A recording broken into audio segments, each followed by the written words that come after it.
Hello students, welcome to RHchemistry. Special category ಅಂದರೆ ಏನು? ಫಾರ್ಮನ್ನು fill ಮಾಡಬೇಕಾದ್ರೆ ನೀವು ಯಾವುದಾದ್ರೂ ಸ್ಪೆಷಲ್ ಕ್ಯಾಟಗರಿಗೆ ಸೇರಿರುವಿರಾ ಅಂಥೇಳಿ ಆಪ್ಷನ್ಸ್ ಬರ್ತಾ ಇದೆ. ಅದನ್ನು ಎಸ್ ಅಂತ ಕೊಡೋದಕ್ಕಿಂತ ಮುಂಚೆ ಗೊತ್ತಿರಲಿ, ಸ್ಪೆಷಲ್ ಕ್ಯಾಟಗರಿ ಅಂತಂದರೆ CAPF, CRPF, CISF, BSF, ITBP ಅಥವಾ ex defence, ex CAPF, defence, NCC, sports, Anglo Indian, scouts and guides. ಇವಿಷ್ಟರಲ್ಲಿ ನಿಮ್ಮದೇನಾದರೂ ಸಂಬಂಧಪಟ್ಟಿದ್ದರೆ ಮಾತ್ರ ನಿಮಗೆ ಸ್ಪೆಷಲ್ ಕ್ಯಾಟಗರಿ ಸರ್ಟಿಫಿಕೇಟನ್ನು ಸಂಬಂಧಪಟ್ಟಂಥ ಅಧಿಕಾರಿಗಳು ಕೊಡ್ತಾರೆ. ಸೊ ಅದು ಮಾತ್ರ ನಿಮಗೆ ಅಲೋ ಆಗುತ್ತೆ. ಇದರಲ್ಲಿ ಫಿಸಿಕಲ್ ಡಿಸಬಿಲಿಟಿ ಬರೋದಿಲ್ಲ. ಫಿಸಿಕಲ್ ಡಿಸಬಿಲಿಟಿ ಡೇಟ್ಸ್ ಮತ್ತು ಟೈಮನ್ನು ಮೆಡಿಕಲ್ ಎಕ್ಸಾಮಿನೇಷನ್ಗೆ ಯಾವಾಗ ಅಟೆಂಡ್ ಆಗಬೇಕು ಅನ್ನೋದನ್ನು KU ವೆಬ್ಸೈಟಲ್ಲಿ ಹಾಕ್ತಾರೆ. ಹಾಕಿದ ಮೇಲೆ ಫಿಸಿಕಲ್ ಡಿಸಬಿಲಿಟಿ ಇರುವಂಥ ವಿದ್ಯಾರ್ಥಿಗಳು 40%ಗಿಂತ ಜಾಸ್ತಿ ಇರುವಂತಹ ಫಿಸಿಕಲ್ ಡಿಸಬಿಲಿಟಿ ಇರುವಂಥ ವಿದ್ಯಾರ್ಥಿಗಳು ಸೊ ಮೆಡಿಕಲ್ ಎಕ್ಸಾಮಿನೇಷನ್ಗೆ ಒಳಗಾಗಬೇಕಾಗ್ತದೆ. ಸೊ ಫೈನಲ್ ಆಗಿ KE ಅವರು ನಿಮಗೆ ಎಲಿಜಿಬಲ್ಲು, ನಾನ್ ಎಲಿಜಿಬಲ್ಲು ಅಂಥೇಳಿ ಹೇಳ್ತಾರೆ. ಹಾಗಾದರೆ ಸ್ಪೆಷಲ್ ಕ್ಯಾಟಗರಿ ಅಂತಂದರೆ ಏನೇನು ತಿಳ್ಕೋಬೇಕು? ಫಸ್ಟ್ ಆಫ್ ಆಲ್ ರಿಮೆಂಬರ್, ಇವು ಯಾವುದೇ ಸ್ಪೆಷಲ್ ಕ್ಯಾಟಗರಿ ನೀವು ಸೇರಿದ್ರು ಕೂಡ 10ನೇ ತಾರೀಕಿನಿಂದ 16ನೇ ತಾರೀಕು ನಾನೀಗ ತೋರಿಸ್ತಾ ಇರುವಂತಹ ಒಂದು ವೇಳಾಪಟ್ಟಿಯ ಪ್ರಕಾರ, ಶೆಡ್ಯೂಲ್ ಪ್ರಕಾರ ನೀವು ಬೆಂಗಳೂರಿಗೆ ಹೋಗಿಬಿಟ್ಟು KE ಆಫೀಸಿಗೆ ಹೋಗಿಬಿಟ್ಟು ಸೊ ಅದನ್ನು ಸಬ್ಮಿಟ್ ಮಾಡಬೇಕಾಗ್ತದೆ.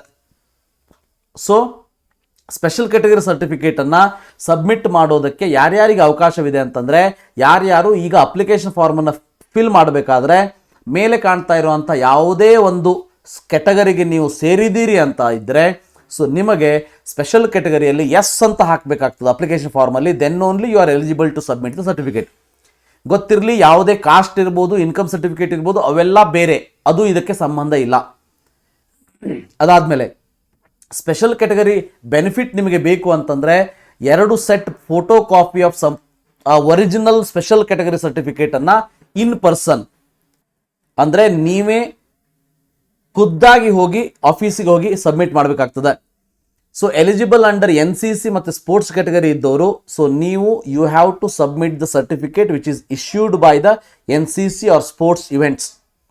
ಸೊ ಕ್ಯಾಂಡಿಡೇಟ್ಸ್ ಅಂದರೆ CET 2006 ರೂಲ್ಸ್ ಪ್ರಕಾರ ಸ್ಪೆಷಲ್ ಕ್ಯಾಟಗರಿ ಸರ್ಟಿಫಿಕೇಟ್ಸ್ ಅಥವಾ ಫಾರ್ಮ್ಯಾಟ್ಸ್ ಏನಿದೆ ಅದು ನೀವು ಸಬ್ಮಿಟ್ ಮಾಡಿದ ತಕ್ಷಣ ನೀವು ಎಲಿಜಿಬಲ್ ಆಗೋದಿಲ್ಲ. ಅದನ್ನು ಒಂದು ಸ್ಕ್ರೂಟಿನಿಯನ್ನು ಮಾಡ್ತಾರೆ. ಒಂದು ಆಫೀಸ್ಗೆ ಅಂದರೆ ಪರ್ಟಿಕ್ಯುಲರ್ ಕನ್ಸರ್ನ್ ಡಿಪಾರ್ಟ್ಮೆಂಟ್ಗೆ ಅದನ್ನು ಕಳಿಸ್ಕೊಟ್ಟು ಅದನ್ನು ಸ್ಕ್ರೂಟಿನಿಯನ್ನು ವೆರಿಫಿಕೇಶನನ್ನು ಮಾಡ್ತಾರೆ. ಅದರಲ್ಲಿ ನೀವು ಎಲಿಜಿಬಲ್ ಇದ್ದರೆ ಮಾತ್ರ ನಿಮ್ಮನ್ನು ಅಲ್ಲಿ ಅಲೋ ಮಾಡ್ತಾರೆ. ಇನ್ನು candidates who fails to submit the special category certificate on the notified dates will not be considered for special category. Remember, ಹಾಗಾದರೆ ಸ್ಪೆಷಲ್ ಕ್ಯಾಟಗರಿಯಲ್ಲಿ ಏನೇನೆಲ್ಲ ಇರಬೇಕು ಅನ್ನೋದು ಇನ್ಫಾರ್ಮೇಷನ್ ನಿಮಗೆ ಬ್ರೋಷರಿನ 34ನೇ ಪೇಜಿನಿಂದ ನಿಮಗೆ ಸ್ಟಾರ್ಟ್ ಆಗ್ತದೆ. ಇಲ್ಲಿ ನೀವು ಇದನ್ನು ಓದ್ಕೊಳ್ಳಿ, ಯಾಕಂದರೆ ನಿಮಗೆ ಇದು ಅರ್ಥ ಆಗ್ತದೆ. ರಿಸರ್ವೇಷನ್ ಫಾರ್ NCC ಅಂತಂದ್ರೆ ನೋಡಿ, ಇವೆಲ್ಲ ಇರಬೇಕು. ಇದಕ್ಕೆ ಸಂಬಂಧಪಟ್ಟಂಗೆ ನಿಮ್ಮದು ಸರ್ಟಿಫಿಕೇಟ್ ಇತ್ತು ಅಂತಂದರೆ you can go for special category, you can put it as yes in the application form. So ಅದೇ ರೀತಿ ಪ್ರಿಫರೆನ್ಸ್ ವೈಸ್ ಪ್ರಕಾರನೂ ಕೂಡ ಇರ್ತದೆ. NCC B ಸರ್ಟಿಫಿಕೇಟ್ ಯಾರಿಗಿರಬೇಕು? ಸೊ NCC B ಸರ್ಟಿಫಿಕೇಟ್ ಯಾವ್ಯಾವ ಸೈನಿಕ್ ಕ್ಯಾಂಪ್ ಇರ್ಬೋದು, ವಾಯು ಸೈನಿಕ್ ಕ್ಯಾಂಪ್ ಇರ್ಬೋದು, ಯಾವ್ಯಾವ ರೀತಿ ಇದೆ ಅನ್ನೋದನ್ನು ಇಲ್ಲಿ ಇದೆ. ಸೊ ಪ್ರಿಫರೆನ್ಸ್ ಪ್ರಕಾರ ನೋಡ್ಕೊಳ್ಳಿ, ಅಂದರೆ ಆ ಪ್ರಿಫರೆನ್ಸ್ ಪ್ರಕಾರ ನಿಮಗೆ ಸೀಟ್ ಅಲಾಟ್ಮೆಂಟ್ ಆಗ್ತದೆ. ಇನ್ನು ಸ್ಪೋರ್ಟ್ಸ್ ಕ್ಯಾಟಗರಿಯಲ್ಲಿ ಸೊ ಅಲ್ಲಿ A ಗೇಮ್ಸ್, B ಗೇಮ್ಸ್ ಅಂತ ಇದೆ. ಆ ಗೇಮ್ಸ್ನ ಒಂದು ಡೀಟೇಲ್ಸನ್ನು ಕೂಡ ಇಲ್ಲಿ ಕೊಟ್ಟಿದ್ದಾರೆ. ಆ ಗೇಮ್ಸಿನ ಡೀಟೇಲಿಗೆ ಸಂಬಂಧಪಟ್ಟ ಹಾಗೆ ನಿಮ್ಮ ಹತ್ರ ಸರ್ಟಿಫಿಕೇಟ್ ಇದ್ದರೆ, ಪಾರ್ಟಿಸಿಪೇಟ್ ಮಾಡಿದರೆ, ವಿನ್ ಆಗಿದ್ದರೆ ಮಾತ್ರ ನೀವು ಇದಕ್ಕೆ ಪಾರ್ಟಿಸಿಪೇಟ್ ಮಾಡ್ಬೋದು. ಎಲ್ಲೋ ನಿಮ್ಮ ಕಾಲೇಜ್ ಲೆವೆಲಲ್ಲಿ ಯಾವುದೋ ಒಂದು ಸ್ಪೋರ್ಟ್ಸಲ್ಲಿ ಫಸ್ಟ್ ಪ್ರೈಸ್ ಬಂದರೆ ನಿಮಗೆ ಇಲ್ಲಿ ಅಲೋ ಮಾಡೋದಿಲ್ಲ. ಇದು all India level, state level, ಚಾಂಪಿಯನ್ಶಿಪ್ಪಲ್ಲಿ ಬಂದಿದ್ದರೆ ಮಾತ್ರ ಇಲ್ಲಿ ಕೊಡ್ತಾರೆ ಅನ್ನೋದು ಗೊತ್ತಿರಲಿ. ಸೊ ಇದಾದ ಮೇಲೆ ಸ್ಕೌಟ್ಸ್ ಆ್ಯಂಡ್ ಗೈಡ್ಸ್ ಕೂಡ ಇಲ್ಲಿ ನೋಡ್ಬೋದು. ನೀವು ರಿಸೀವ್ಡ್ ಪ್ರೆಸಿಡೆಂಟ್ಸ್ ಅವಾರ್ಡನ್ನು ನೀವು ರಿಸೀವ್ ಮಾಡಿರಬೇಕು. ರಿಸರ್ವೇಷನ್ ಫಾರ್ ಡಿಫೆನ್ಸಲ್ಲೂ ಕೂಡ ಸೊ ಇಲ್ಲಿ ಯಾರಿಗೆ ಅಪ್ಲೈ ಆಗ್ತದೆ ಅಂತಂದರೆ son or daughter of defence personnel falling under this clause, ಅಂದರೆ ಈ ಕ್ಲಾಸ್ F, ಕ್ಲಾಸ್ Gದಲ್ಲಿ ಬರುವಂಥ ವಿದ್ಯಾರ್ಥಿಗಳಿಗೆ ಮಾತ್ರ ಇದು ಅಪ್ಲೈ ಆಗ್ತದೆ.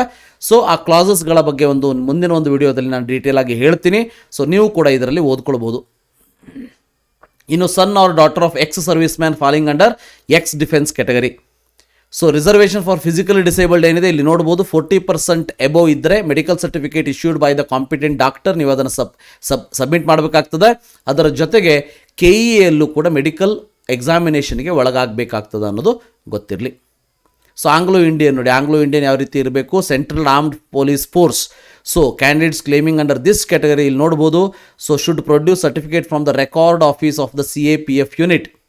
ಸೊ ನಿಮ್ಮ ಪೇರೆಂಟ್ಸ್ ಏನಾದರೂ ಇದರಲ್ಲಿ ವರ್ಕ್ ಮಾಡ್ತಾ ಇದ್ದರೆ ಮಾತ್ರ ಇದು ಬರುವಂಥದ್ದು, ಅದ್ರ ಬಗ್ಗೆ ಗೊತ್ತಿರಲಿ. X central armed police force also same thing. So ಇದಿಷ್ಟು ನಿಮಗೆ ಸಂಬಂಧಪಟ್ಟಂಥ ಒಂದು ಸ್ಪೆಷಲ್ ಕೆಟಗರಿ ಸಂಬಂಧಪಟ್ಟಂಥ ಕೆಲವೊಂದು ವಿಷಯಗಳು ಅರ್ಥ ಆಯಿತು ಅಂತ ಅನ್ಕೋತೀನಿ.